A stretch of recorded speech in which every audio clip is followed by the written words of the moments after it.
E360 TV proudly presents Messages of Inspirational Stories, broadcasting and live streaming to millions of devices around the world, including Roku,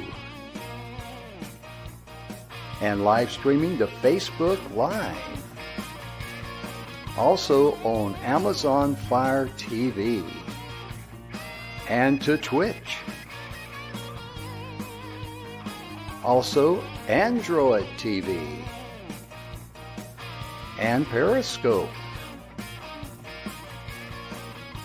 Broadcasting to Apple TV and YouTube Live. Proudly brought to you by our host, Donna Guinois, producer and host, Michaela Vidal, host and administrator, and Jim Grant, producer and host. Proudly brought to you by the 6minutewebinar.com.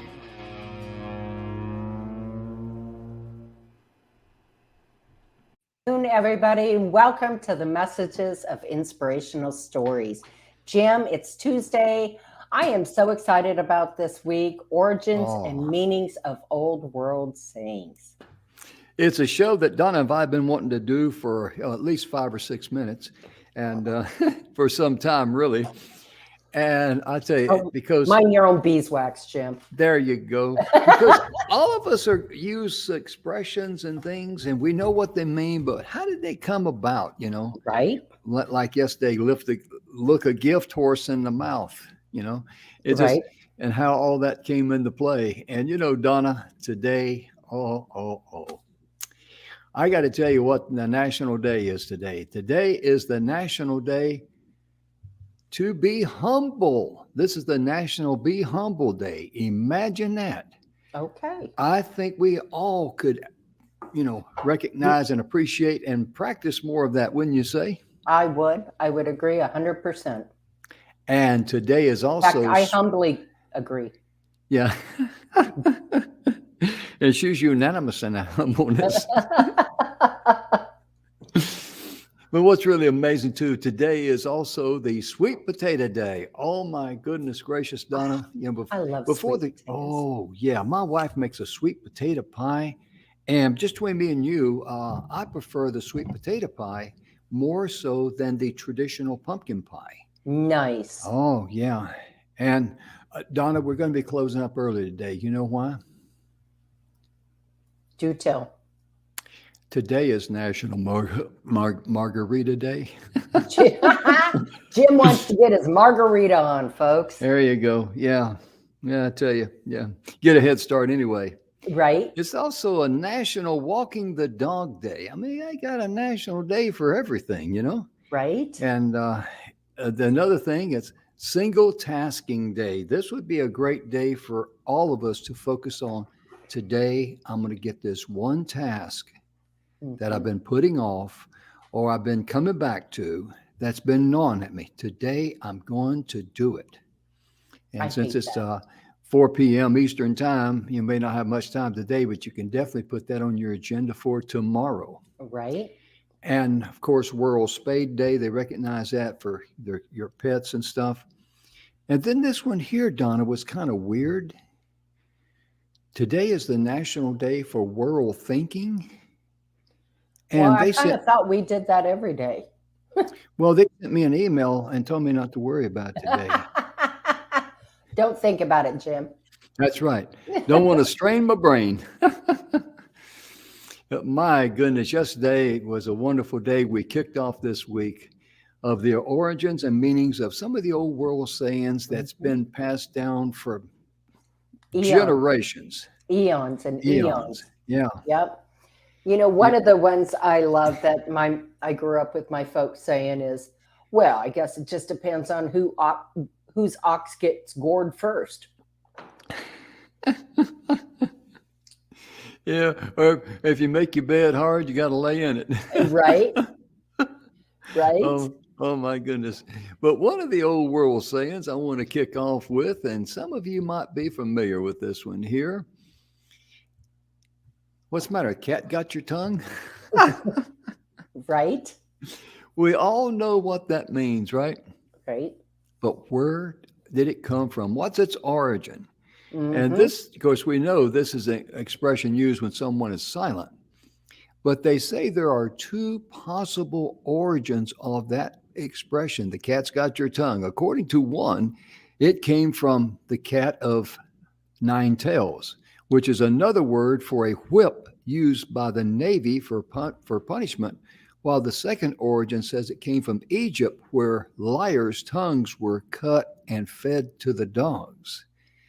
Well, if that's true, where'd the cats come in? Right?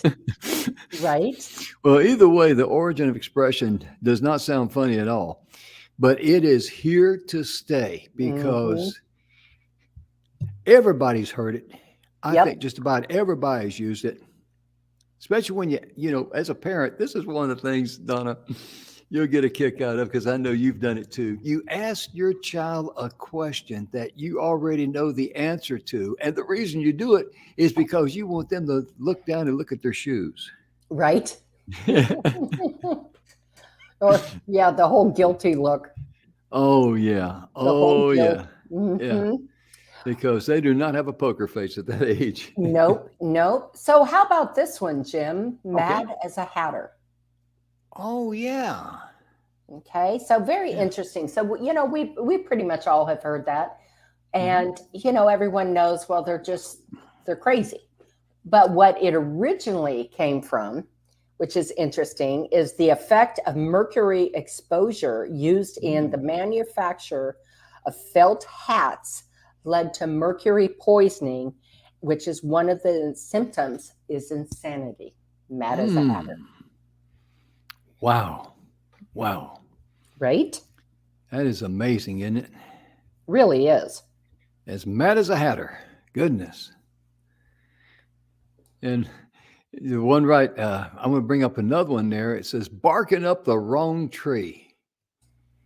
How many times have we heard that or said that? You're barking up the wrong tree. My entire life. Oh, yeah. I've had it said to me, ladies and gentlemen, and I have repeated it like a human parrot. Right? But really, what does it mean? Where did that origin come from? We know that it means you're taking the wrong approach, you're wasting your efforts, or you might be I don't want to say the word accusing, but you may be, accusing someone of Right. something that's not true. And they say, you're barking up the wrong tree. But the real meaning, this is an old saying that originates in America and refers to hunting dogs in the early 19th century. Hunted prey such as raccoons or bears would escape the dogs by climbing up trees. And the dogs would sit and bark at the base of the tree, waiting for their masters to show up. I've got him Right. treed, right? Right. However, sometimes dogs would lose a scent, and they'd select the wrong tree. But they would still bark for their masters, but they were barking up the wrong tree. I got to share an interesting story with you outside of Benson, Arizona. Folks, I am not making this up. This is on the topo maps out there. They went out, the survey crew went out to survey a certain mountain. The problem was they surveyed the wrong mountain. Guess what they call that mountain? Wrong mountain. I am not making that up. You can get on the maps there in Arizona. You can check it out for yourself. It's west of Benson, Arizona, and just north of Interstate 10, over there around Mescal area. Just go north from there. That's where Wrong Mountain is. That's funny. Oh, That's funny. yeah. And I always heard this growing up is you're either dressed to the nines, Mm. okay? And in the South, they say, well, if I'd known I'd had company coming, I'd have put on the dog, Oh, yeah. right? And so Yeah. basically those two things mean the same thing that, Mhm. you'd have got dressed up. And, dressed to the nines means, wow, they've got their good clothes on, even going to the grocery store. Oh, yeah. Hmm. Oh, yeah. And goodness gracious. And of course, growing up in the South where I did, you had your Sunday go to meeting clothes. Right. Those were your dress clothes. And as a kid, you better not fall down in the grass and get a grass stain on your pants or your shirt, especially the shirt because it's white and starched. normally.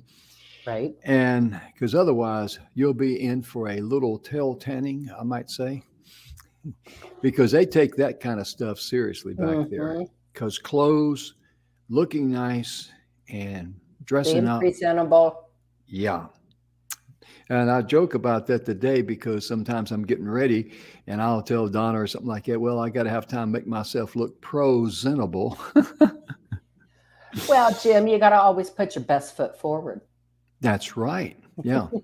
And sometimes, ladies and gentlemen, on this TV show, as Donna can testify, I've actually put my foot in my mouth. Oh my goodness. Oh my goodness. Hmm. Well, I love this one has been used forever. The whole 9 yards, Oh, yeah. right? And so this is really interesting. There's actually two explanations for this one. Some people say it refers to the fancy suit that took 9 yards of matching fabric to make. And other historians say that it means to try one's best as going the whole 9 yards. In World War II, pilots were given a 9 yard chain of ammunition. So when a pilot used all of it, he gave his whole 9 yards. Wow. Right? Very interesting. Yeah, I think number 3 sounds more realistic to me because what Right. human would, of course, I don't know anything about, making clothes or anything like that, but 9 yards of material, that's, you're not a skinny mini, are you? Well, that would be, the shirt, the pants, the shirt, the skirt, the jacket. It'd be everything. Oh, yeah. And maybe some nice socks too, if you're lucky. Right? Oh, goodness. Yeah, going to 9 yards. My goodness. And folks, let's put our email address up there. If you see, or if you know of an expression we haven't shared yet, please let us know because we'd love to give you the recognition Absolutely. for educating us or reminding us of an old world saying. And I'm getting all excited and knocking things around here, and I apologize for that. But sometimes I just can't help myself. Yeah. Well, it's just the way he is. Jim, Huh? nobody can pull the wool over your eyes. Oh, Right? I hope not. Well, I got to be honest, it has been pulled over my eyes more than once. Well, this is interesting. Back in the day when rich bigwigs still wore big wigs, Mhm. street thugs would pull the wig or wool down over their victims' eyes to confuse them. Mm. Interesting, huh? Yeah, no kidding.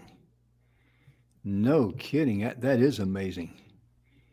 And, of course, bigwig, you mentioned that.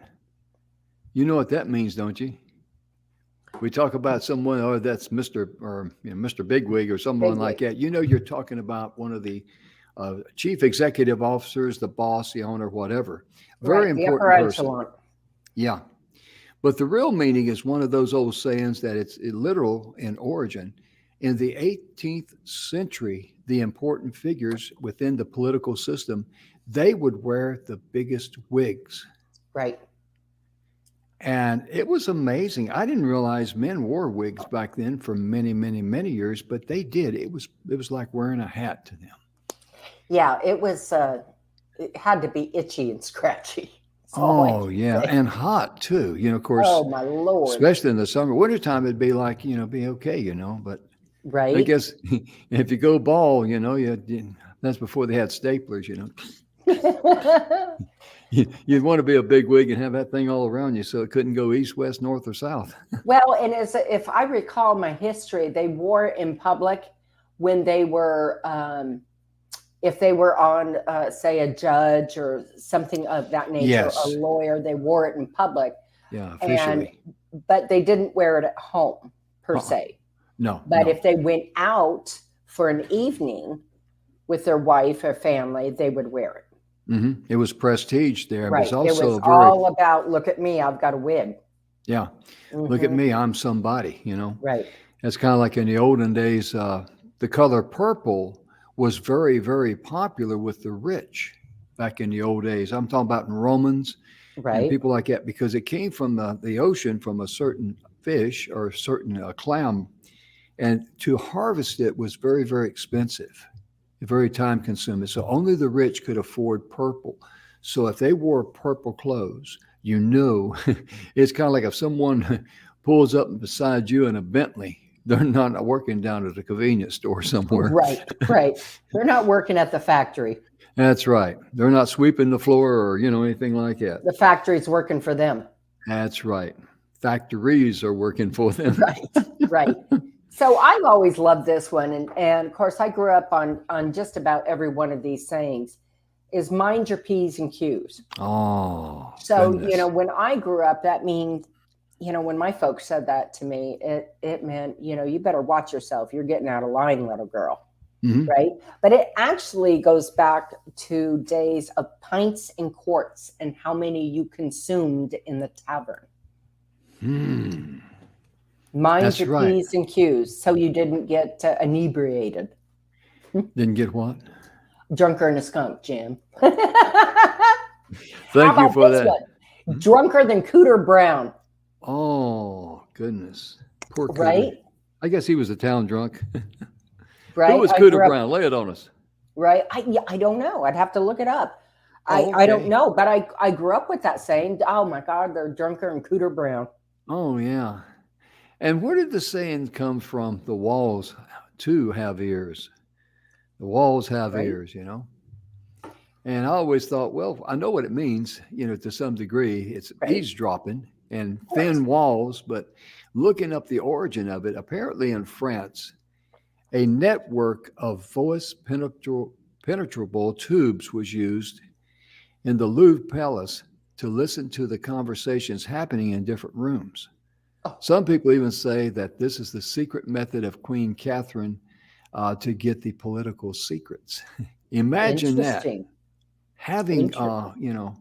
I've known people to put a glass up Sure. against a wall and listen in, and the walls have ears. And Mhm. of course, nowadays I've known people that are they'll cut their cell phones off and actually leave them somewhere else if they want to talk about something, because they're there for a while. The people were hacking phones, and they some people think the government can spy on you and that sort of thing. But I've Right. known people that will do that because the walls have ears, and it's amazing.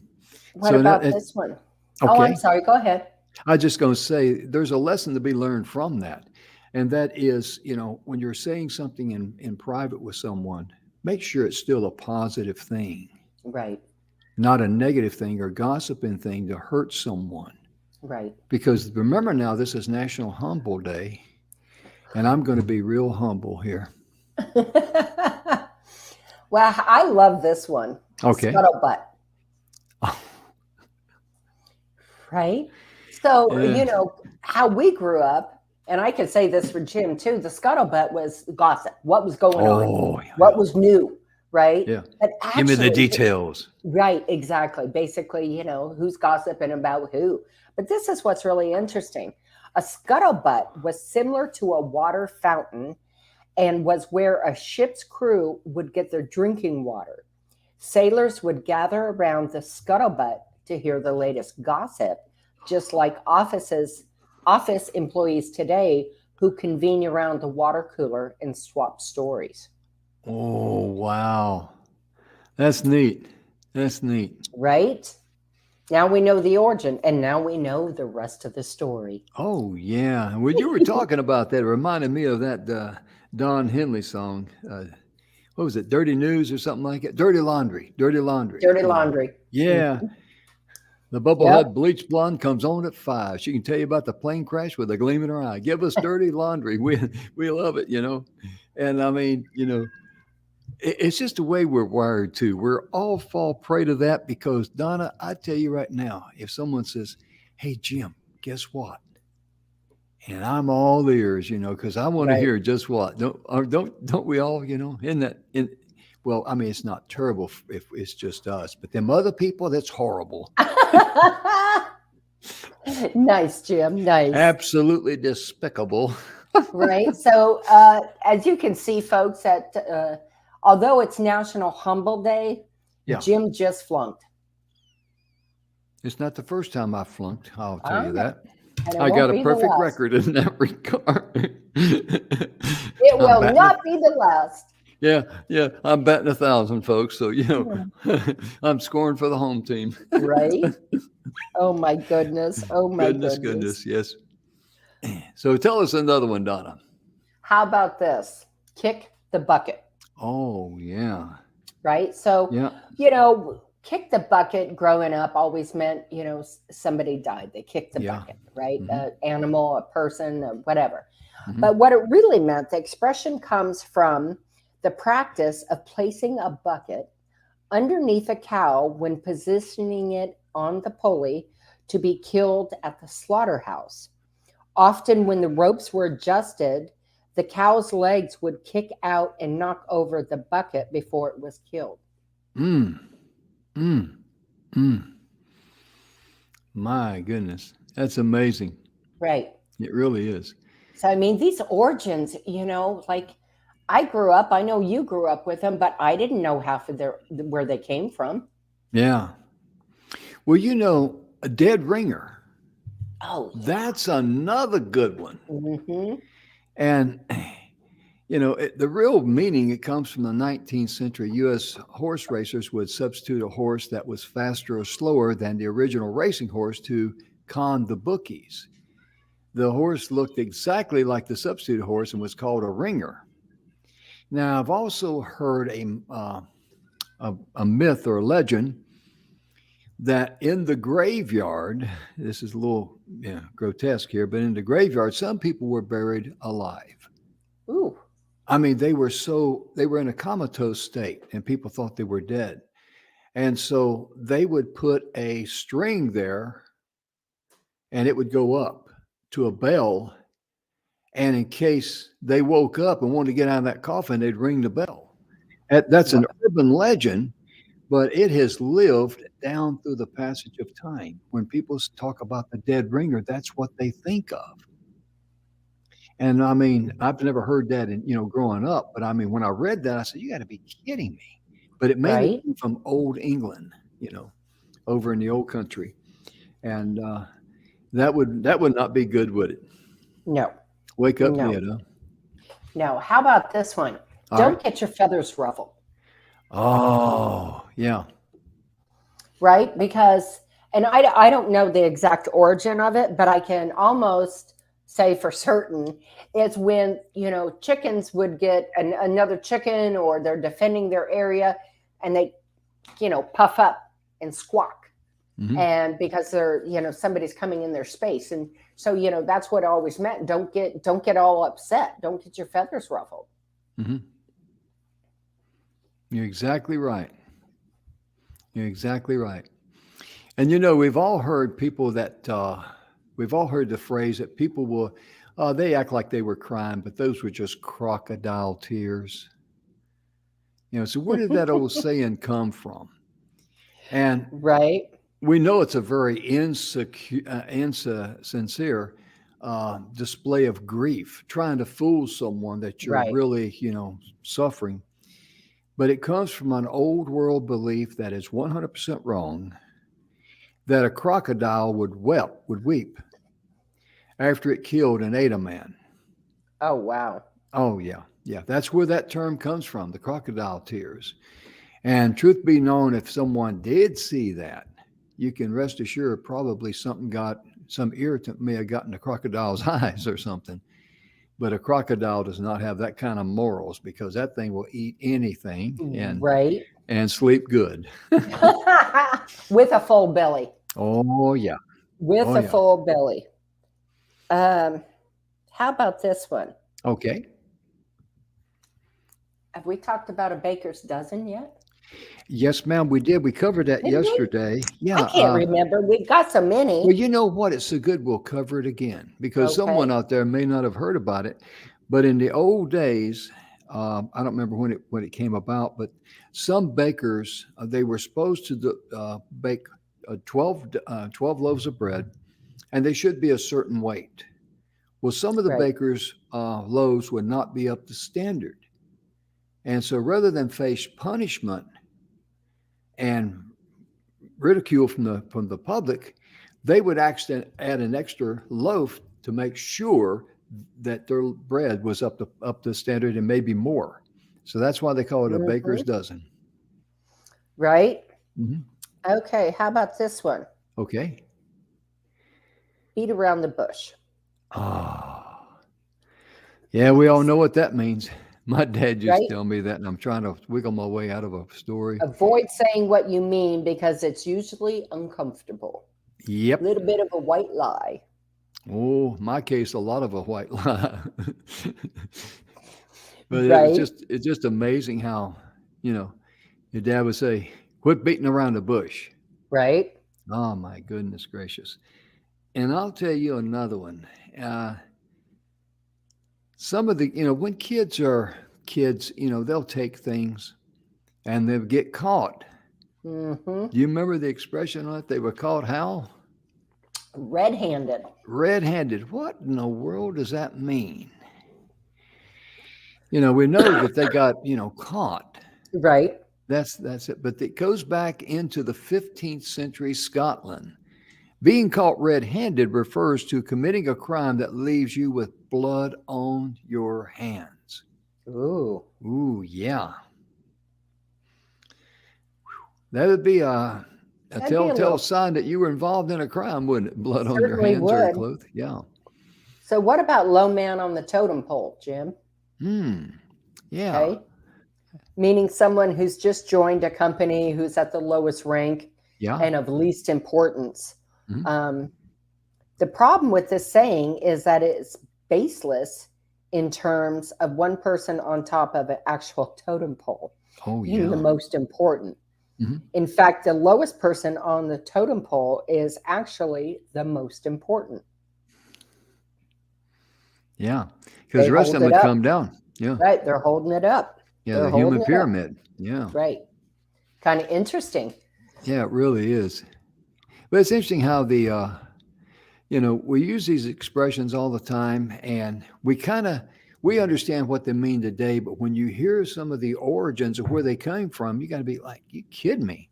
Right. Like we caught you red-handed. Well, that meant from Scotland, the 15th century, that you had blood on your hands, and it just means nowadays, that caught red-handed, you were caught in the process of the crime.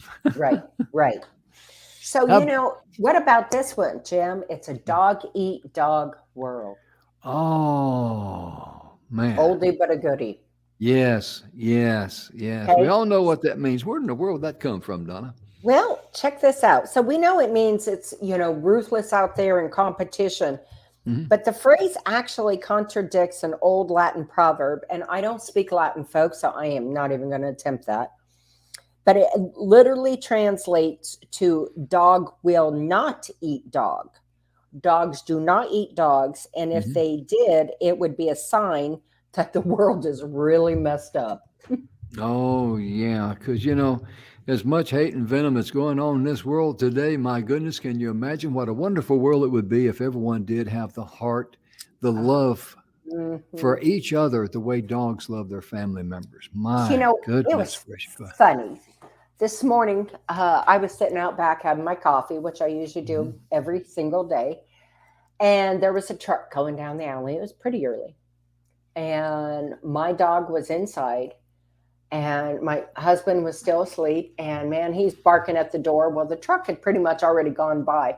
I opened the door and let him out, and he was flying out the door, barking because how dare that truck go by when his mom's sitting out back. That's right. Mhm. So talk about the heart of a dog right there, You bet. And that dog loves you up one side and down the other. Unconditional love. right? That's what's so nice about true love. True love is unconditional. Well, and Uh, the feeling is mutual. yeah. Mhm. That's a beautiful thing about animals, Jim, is Mm. that they give and we can learn so much from them. Oh You know, yeah. like I've got, as most everyone knows, I have 4 cats. They're not quite full grown yet. And each of them have their, of course, their own personality. And the beauty, a lot of people who don't like cats say, oh, cats are just whatever. They got no personality. But if you pay attention, if you love cats, and I know there's a lot of folks out there Mm. who do, if you love cats and watch their personality, you can help develop it. Oh, yeah. Oh, Mhm. yeah. That's very true. And they do walk to the beat of their own drum. Every one of my cats is as different as can be. Yep. I've got one Magnum. When I am in the bathroom getting ready, putting my makeup on, she likes to come in there and talk to me. Hmm. And she purrs and talks and talks and talks. And this will go on for 20 minutes. Hmm. And then most of the rest of the day, she's pretty quiet. Hmm. She had her quality girl time with you. Right. had her mama time. Oh, yeah. But it's really amazing too because cats are they're such independent in ways, and they just I get a kick out of them. I get a kick out of their personalities. They're they'll look at me because I've had a couple female cats. Male cats are kind of like, yeah, that's the old man, let him go. We'll get back with him later. The female cats will look at me like, what are you doing? And they're like, are you serious? I mean, come Right. on, servant, because every morning, Dixie, I give her a treat every morning. And of course, I have certain things to do. Like this morning, I got up and I put a fire in the fireplace. I turned my coffee on, and she's hollering at me because I'm not living up to her standards. She Right. wants a treat. She wants it now. I can fiddle diddle around with this other stuff after she has her Later. treat. That's Hmm. the pecking order. Right. Hmm. Yeah, because cats are kind Now, of like look at you like, well, I'll take a message to get back with you. Leave me alone. now, now, when I feed my cats treats, I give them Hmm. temptations, and I have to be careful because, of course, there's four of them. So I Hmm. count out like five treats for each one, and I Yeah. put them down. But I am telling you, it is the funniest thing you have ever seen. I wish I could video it. It's like piranhas in the water. Oh my goodness. And Niner, who is affectionately known as Two-Time Tessie,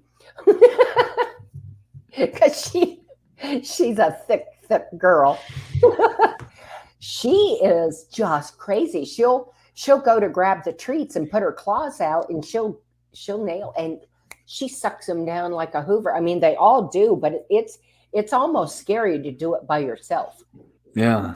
Mhm. Yeah, I can appreciate that. And Donna, I'm going to mention another. Oh, this here's a good one here. These old sayings. We covered the cat's got your tongue, the walls have ears, and cold feet. Always got cold feet. Oh, I love that one. Oh my goodness gracious. Cold feet means you're just frozen. You can't make a decision. You can't do it. And you lack confidence and you lose control. And the phrase originated when the warriors in the military were unable to move to fight due to their frozen feet.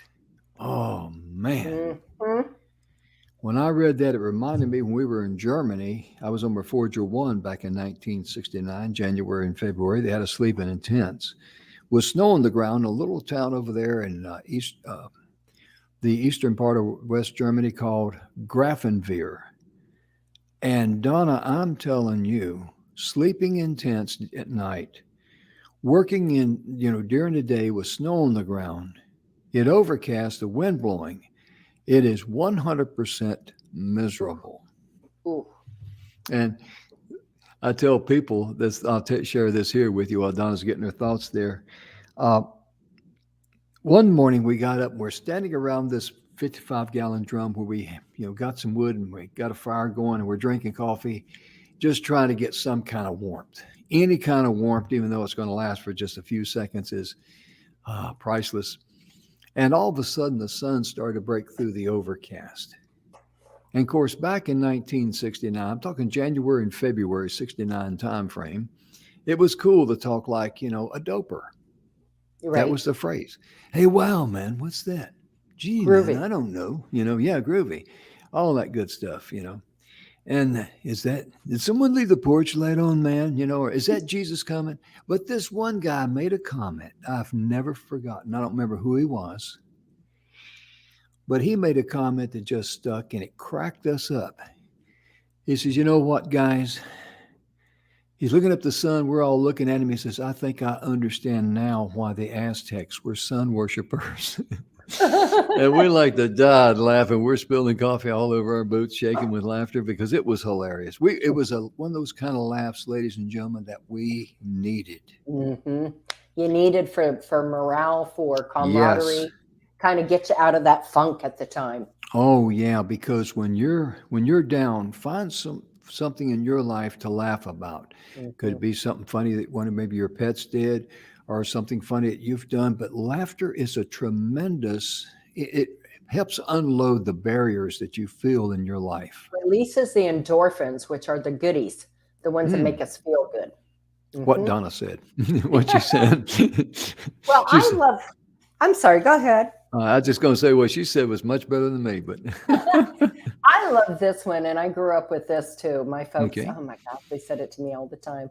Donna, if it was a snake, it would have bit you. Now, Before I you don't. read that, I got Go to ahead. tell you a funny story. I went and got a cup of coffee right before we go live, and I set it here within, what, 12, 14 inches of my body. And for some reason, I'm getting everything hooked up and I turn around, where's my coffee cup? And I'm like a Lewis and Clark. I go on an expedition looking for it. I'm thinking everywhere I'm looking, it's not there because it can't be there. It's sitting right beside me. And with the microphone here and all this stuff, I didn't see it from the other side. And I walked around and walked around. I come back and I said, "There it is." If it was a snake, it would have bit me. Right, right. Yep, because you're just too close, right? Yeah, yeah. You're too close, and if it was a snake, it would have got you. Oh, big time, big time. And it's funny because things that we do or things that have been said in our lives, some people just don't get. And I'll tell you a quick story that's absolutely Mhm, hysterical. So my dad, well, my folks are from Montana. I'm from Montana. mhm. And growing up, they'd always go hunting. They'd go pheasant hunting. They'd go duck hunting. They'd just hunt, right? And they all piled in the back of a truck. And there was this one feller who was a really great guy, but he was just a little bit slower than everybody else. And so, they're all excited in the back of this old truck and they're all excited to go duck hunting. And they're coming down the road and there's a big low hanging branch. And so my dad yells at this kid, "Duck," stands up with his gun and goes, "Where?" Boom, right in the head. Knocked him so hard he flipped himself right out of the back of the truck. Yes, sir.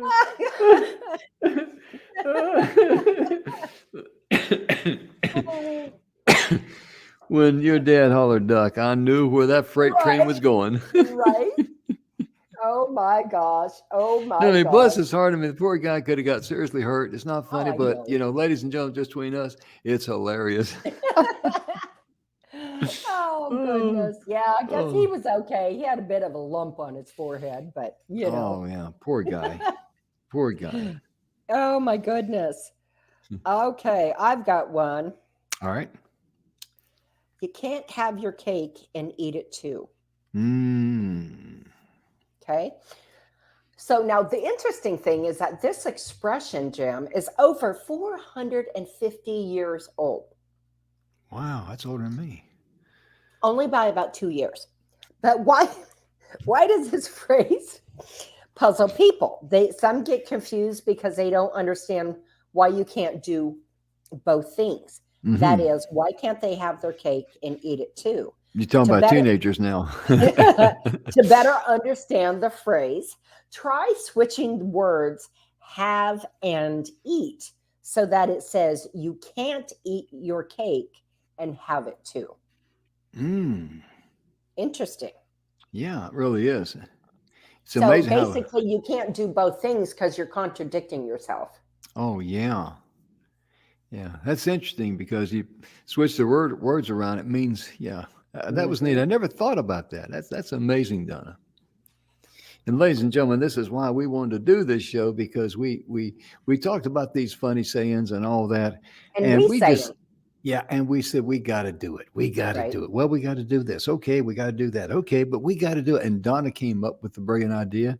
She says, "Jim," I said, "What's that?" She says, "Let's do this week about Hmm. the old sayings and origins." I said, "All right, It's yes, ma'am. fun, You singing my song because we love to have fun because inspiring stories is all about good, information. We call it infotainment. You got to have fun, and it's educational too because we all learn a little something. right? Right. And Donna, this one here, this is for all you lovebirds out there. When you go on your honeymoon, what does we all know what that means? The newlywed couple is going to go somewhere and celebrate getting married, okay?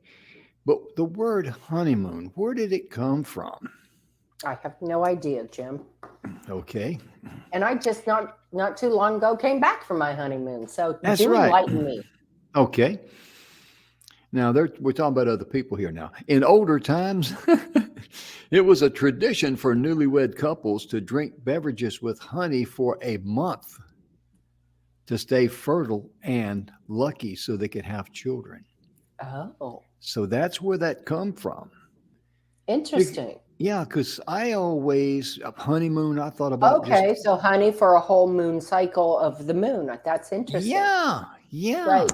That's how it comes together. So I was teasing Evelyn. I said, next time we go on a honeymoon, we're going to drink, honey.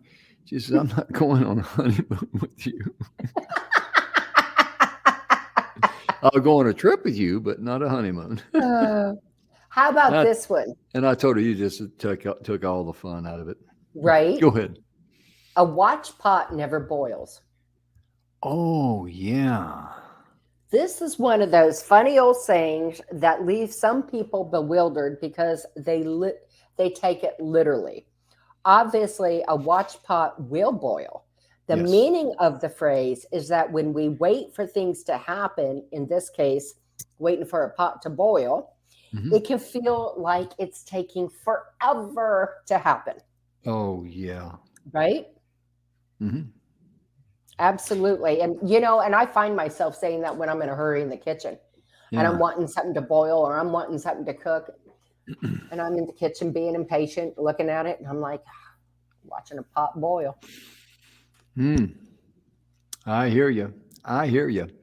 That's really amazing. And Donna, I tell you, I really like this old saying here too, because you have heard me say on this program, ladies and gentlemen, that one of the things that I do not personally care for is for people who are only interested in buttering their own bread, Right? which means they're only in it for what's in it for me. Don't care about anybody else.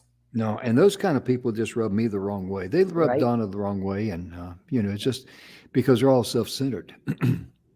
But the term "butter up," he's how he tried to butter me up, and that's an interesting term because it refers to people who praise others to get ahead, to get a favor.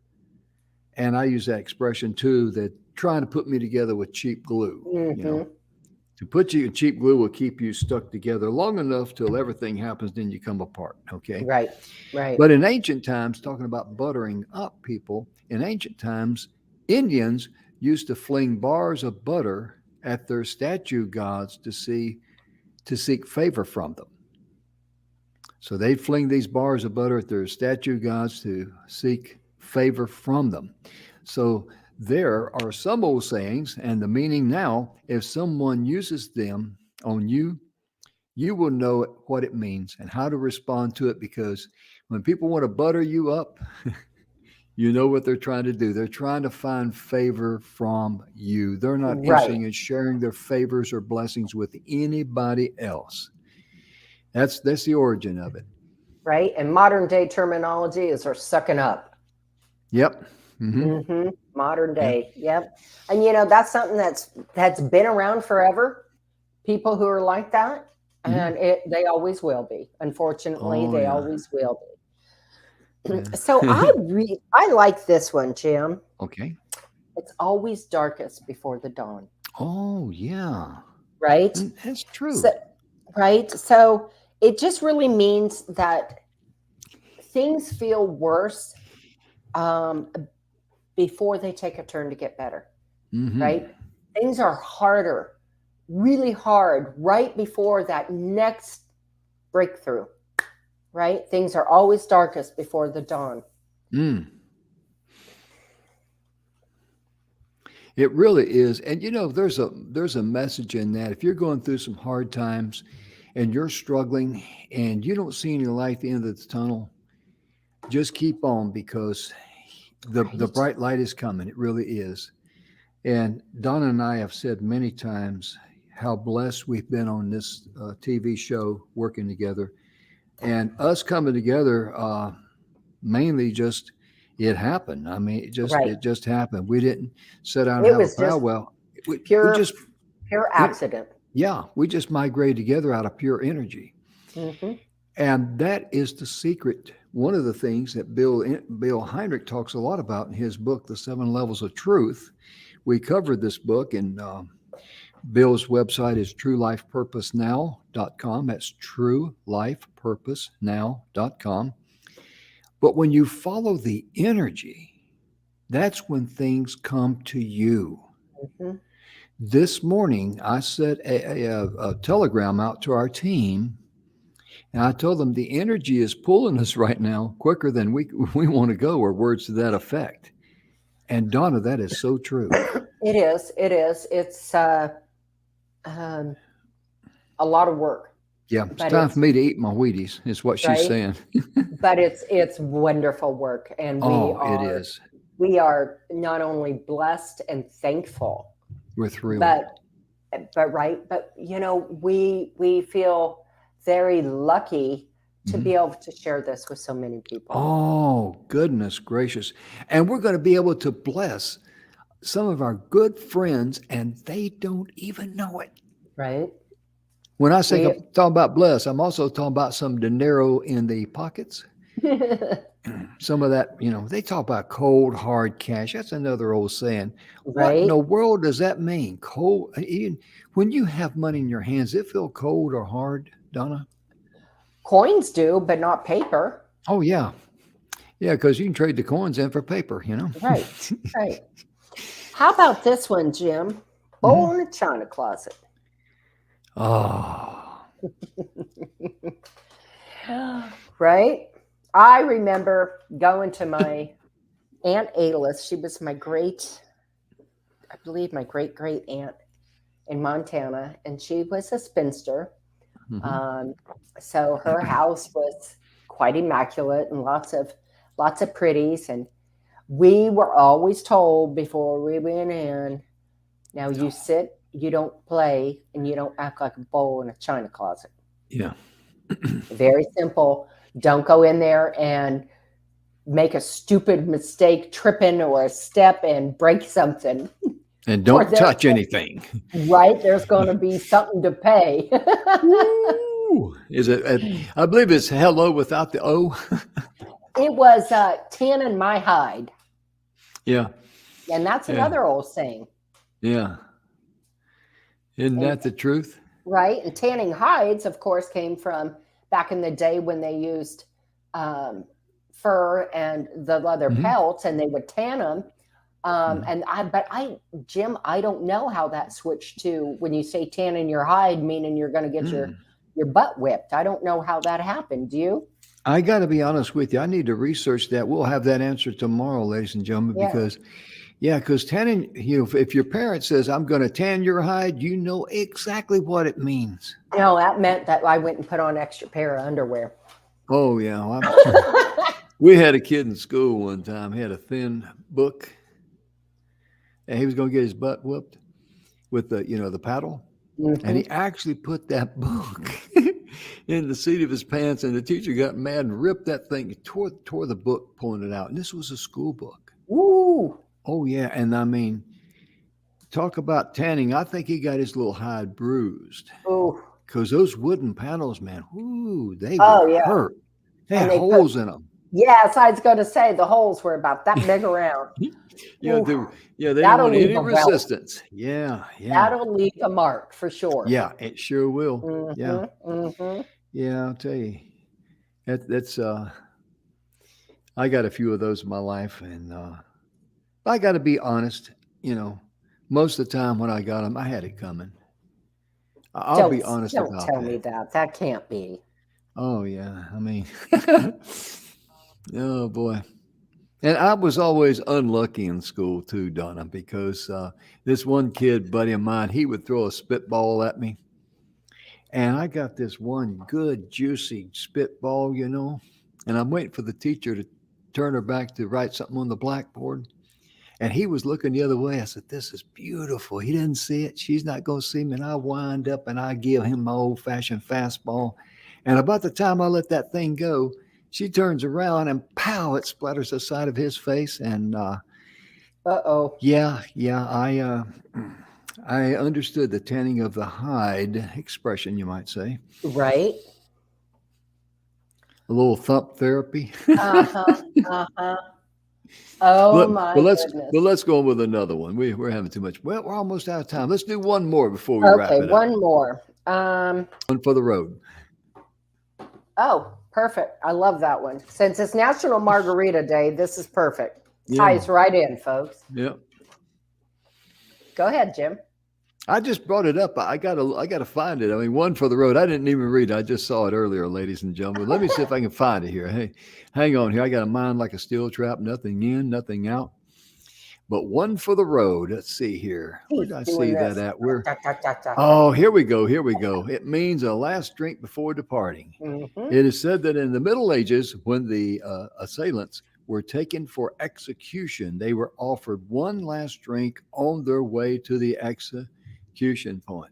Whoa, one for Right? the road. My goodness And gracious. and that's still used some today, but truly that's been more replaced with last call for alcohol, Yes, yes, right? yeah. They Right both before the mean the bar same. closes up. Mhm. They both mean the same. Yep, absolutely. But since it's Absolutely. National Margarita Day, we're going to have one for the road, huh? Absolutely. Well, Jim, we are out of time and I'm Yes, ma'am. sorry, but you know what? We're coming back tomorrow, same time, same channel, and we are going to have so much fun, you guys. Oh, And yeah.